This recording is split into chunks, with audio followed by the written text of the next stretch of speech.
My people, I see you're back for yet another slice of Rough and Raw. I'm the host, Maxine. Hollywood, what the hell is wrong with you and your obsession and fascination with putting black men in a dress? I don't know what's sicker. You asking the audacity to ask them to put on the dress, or them for agreeing with you and putting it on. Out of all the things, how far we've come in life, especially here in America, to this Babylon, as my Jamaican brothers would say, this Babylon, to go backward with all the positive things and positive brothers that have made it possible for you to make a living without being a slave. Yet, you come to the Sodom and Gomorrah of today, better known as Hollywood, and get right back in the dirt and the filth and the muck and mire that's going to send your ass straight to the fires.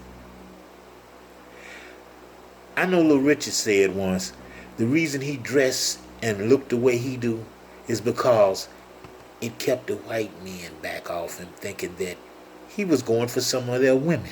And as long as he didn't pose a threat, he could sing and good golly Miss Molly and look like a woman and as androgynistic as he wanted. Maybe that's the case now. I don't know.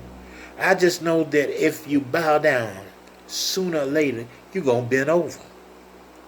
And what better way to bend over than in a dress? All I'm going to say is this.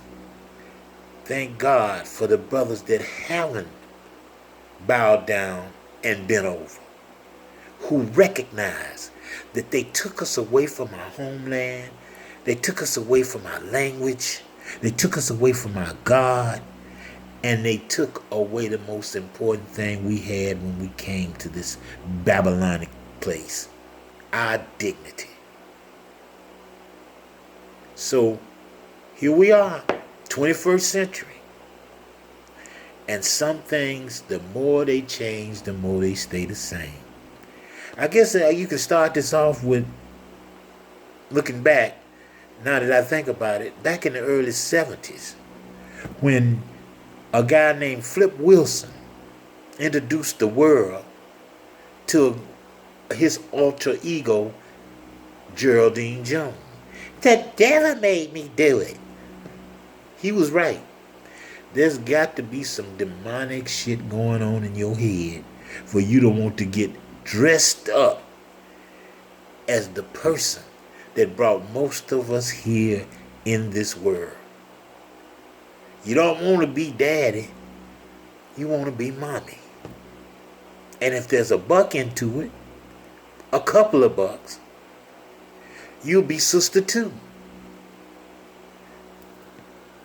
A few of the players that have followed Flip Wilson's lead, I made a small list of some of those comedians. Now, some of those comedians are here and some of them are not. God bless them. But here are a few of the people that I looked up that followed Flip's lead. The late great Richard Pryor, Eddie Murphy, Chris Rock, wore ladies' underwear, Cedric the Entertainer, Jamie Foxx, Martin Lawrence, Tracy Morgan, the Wayans brothers, both of them, Marlon and Sean, Arsenio Hall, Kean Thomas, Jay Farrell, Silly Billy Porter, Tyler Perry, and of course none other than the great RuPaul. Well, those are the people that followed your lead, Flip. And I don't see anything funny about the situation. It is, however, a joke. A big joke. And it's on the black brothers that are playing these roles. that seem to say, I don't give a damn what you want me to do. I'll do it twice for the money.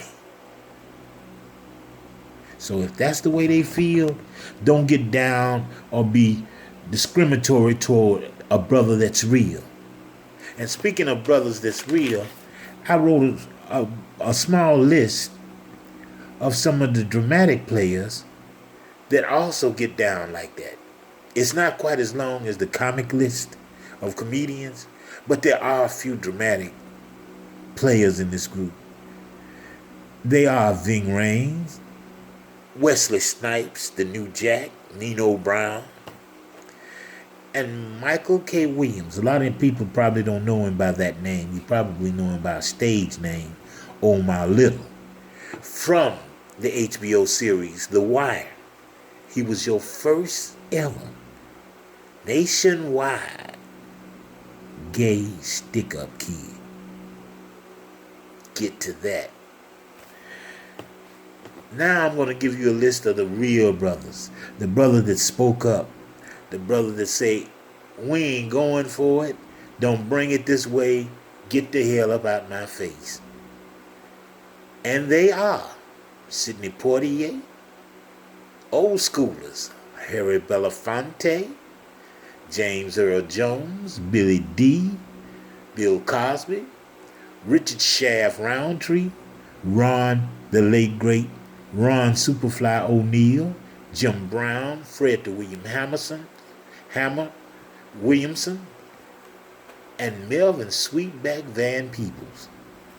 And of course, the New Jack, one of the New Jacks that has been carrying on the tradition of strong, bold, black masculinity in Hollywood, the great Denzel Washington. Long live the old school players and Denzel Washington. Right on to the neck bone. Now there's some New Jack comedians that have said, go to hell twice and take that dress with you.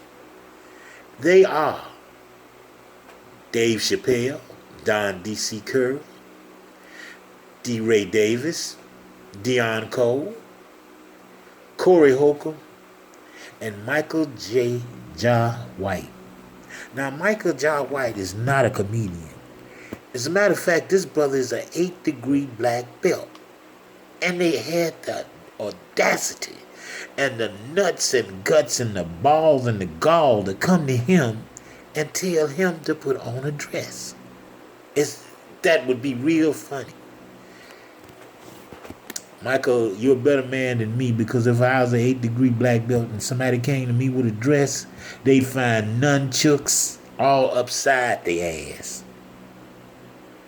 I'd still be nunchucking those assholes right now today. Because you'll never see John Wayne in a dress. You'll never see Humphrey Bogart in a dress. They never wore a dress. Edward G. Robinson, any of those people. No, they kept their masculinity, and they was glad to let them keep it. But it's us.